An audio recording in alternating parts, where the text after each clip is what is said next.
Namaste, Jai Shri Ram, Jai Shri Krishna, Bharat Mata Ki Jai. So, brothers and sisters, I want to speak to you about India's economy. So, some people are saying, others are saying it's not, but some are saying it's now the fourth largest, others saying Japan is still the fourth largest. That's neither here nor there. A lot of the Indian economy is undocumented. A lot of it's not formal. It's very informal. In fact, I would suspect that the informal economy of India is about twice or three times as large as the formal economy. Okay, every country in the world has that, but more developed countries tend to have a much lesser percentage as a share of their GDP as part of the informal economy. So I'm not really worried about whether India's economy is bigger than Japan's or not. It should actually be the biggest in the world because India has the largest population and it should have a high income per capita. So, that's a work in progress. It's going to be a while before it gets there, and hopefully it gets there. So let's hope it gets there. What I want to talk to you about is that, so roughly, the projection is that it should be around 4.2 trillion USD, right? And that is actually really sad because today the actual GDP of India should be more like about $12 trillion. It should be more like $12 trillion today. The reason why that has not happened is because the Indian rupee has been depreciating in value against the US dollar. And that is a problem. When the Indian rupee depreciates, it means that the Indian market is geared towards serving another country. It's not serving India. So the government of India needs to take policies that will ensure that the Indian economy is about serving India. And to do that is to ensure that the Indian rupee is a strong currency. It should not be devaluing against the US dollar, which is a de facto global currency. India should be working towards ensuring that the Indian rupee becomes a de facto global currency. That will give India a lot of leverage. One of the reasons why the American economy is so powerful and the American military is so powerful is because of the US dollar being the de facto global currency. It gives basically the Americans a blank check to invest in their military and to invest in cutting-edge technology and to buy their way and to control the world and to basically be global colonizers without having to be responsible for the security of these colonies. It's a beautiful thing that the US have. And the rest of the world is actually colonies, de facto colonies of the US. And if you don't play by the US game, you end up like Iran, you end up like Afghanistan, you end up like North Korea, okay? And Russia. So you need to break away from that. Even China, the Chinese, they are partial colonies of the US. They're not completely free. Should the United States decide to cut China off fully, the Chinese will collapse. They will collapse.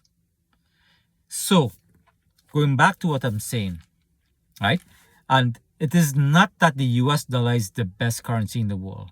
The US dollar is strong because of sentiment, not because of fundamentals.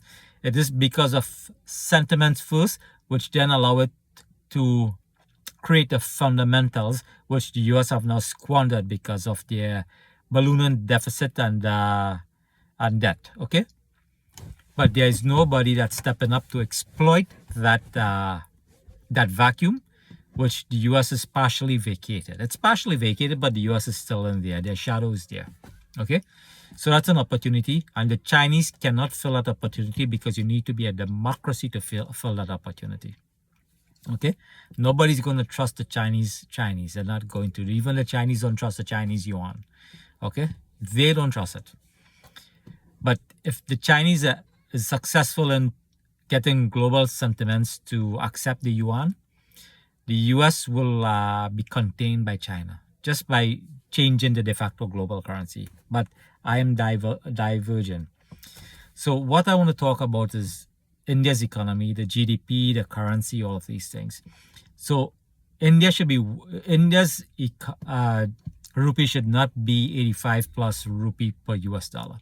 Ideally, it should be 30 rupees per US dollar, and it should gradually appreciate.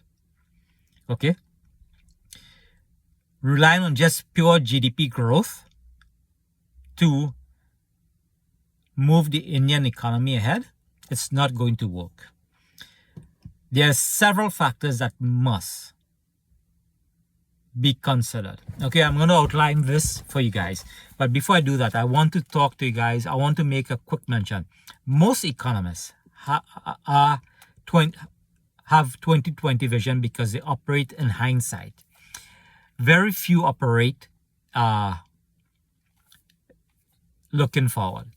Those that do come up with novel ideas is not because it's novel. It's because it's something that they've observed and studied and now put forward. I'm yet to really come up with an economist that has been forward-looking, okay? And a lot of them will disagree with what I'm about to say. But I am telling you, they only are doing that because they look at what has happened, okay? So this is my outline for how India should grow the Indian economy and grow it very fast. You're not going to grow it very fast by ballooning, galloping GDP growth. No. That has its downturns. It is, it has its negative drawbacks. Okay? So I'm going to talk about some things and something that even economists would balk at. Okay? But it is a combination of all these factors that will allow India to emerge rapidly. So first thing first, the Indian rupee must appreciate vis-a-vis the US dollar. Okay? It should gradually appreciate. So the Indian government should set about a long-term strategy, a 25-year strategy, for the Indian rupee to reach parity with the US dollar. And the reason for that is that you don't want it to be done overnight because the economic hiccups and turmoil that will happen to India will be devastating. And that is why you need that appreciation to be long-term. But you will say, but our products will not be competitive. And that's because you jump in the gun. I said it's a combination of factors.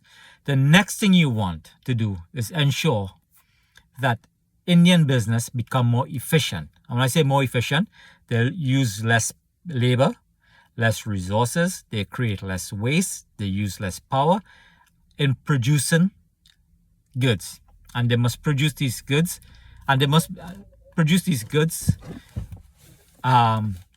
with great quality.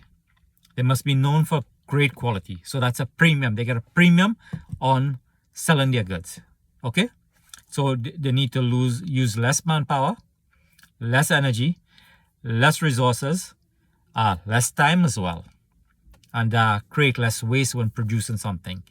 When you're producing something, waste is always created. You cannot get around that. But if you can reduce the waste to less than 1%, that's highly efficient. That will be the most efficient. Okay, so that's one thing. So strengthen the rupee, efficiency. Next is productivity. You need to be more productive. So if you can produce 10 units per hour, you should, everything being the same, you should be able to up that to say, 11, 12, 13, gradual, not, gradual, but steady increase in productivity. That's another stuff. Now, you will realize savings. And there's this concept, this dharmic concept of taking your fair share. So when you achieve the savings, business owners, governments should not keep this savings for themselves. They should pass it on to the consumers. Let there be controlled. And this is where economists will have a will be appalled by what I'm about to say. Control deflation. Okay? When I say control deflation, I'm not talking about the economy. Okay? That's coming next. So control deflation, where prices remain, stagnant, or it reduces slightly. Okay? Now for the final part, you have economic growth, GDP growth, preferably 2.5 to 3 percentage point above population growth. Okay? So you should achieve inflation of negative, say 3 to 4%, ideally 4%. Negative inflation, which is deflation of 3%, right? In prices, not in the economy. And economic growth minus population growth of about, let's go with 3%. So that 3% plus the 4% is a real growth per capita of about, say, 7%, which is great. Okay? When you factor that productivity in, you factor the strengthening of the Indian rupee, in let's use in the global currency, de facto currency, US dollar, you may have, say, 7% in rupees growth, but you may actually have 20% or 15%. Let's be conservative. You may have about, say, 12.5% in US dollar growth. Okay? See the difference? There's a huge difference here.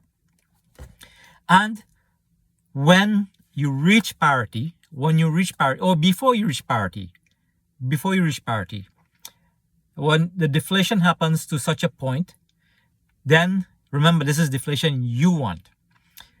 First of all, you export inflation to the US and Europe because you need their currency to lose that sentimental value. And let that value now come to the Indian rupee. Because the Indian rupee is not just a store of value now. It is gain in value. Okay? Instead of using 1 rupee, let's say theoretically 1 rupee can buy 1 liter of milk. In 25 years, if that 1 rupee can now buy 2 liters of milk, you have even though the rupee is still 1 rupee, you have an increase in value of 100%, which means that the standard of living for the average Indian has now doubled.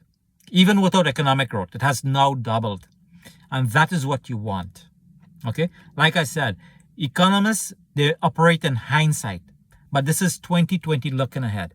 And the fact that the Indian rupee is depreciating means that the Indian economy is geared towards serving outsiders and not India. So what can you do to help? First of all, buy Indian.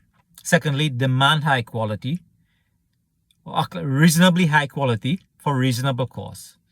Take your fair share. Business owners should pass savings on to the Indian consumers. And not only that, they shouldn't rely on cheap labor. They should invest in productivity generating equipments. Okay?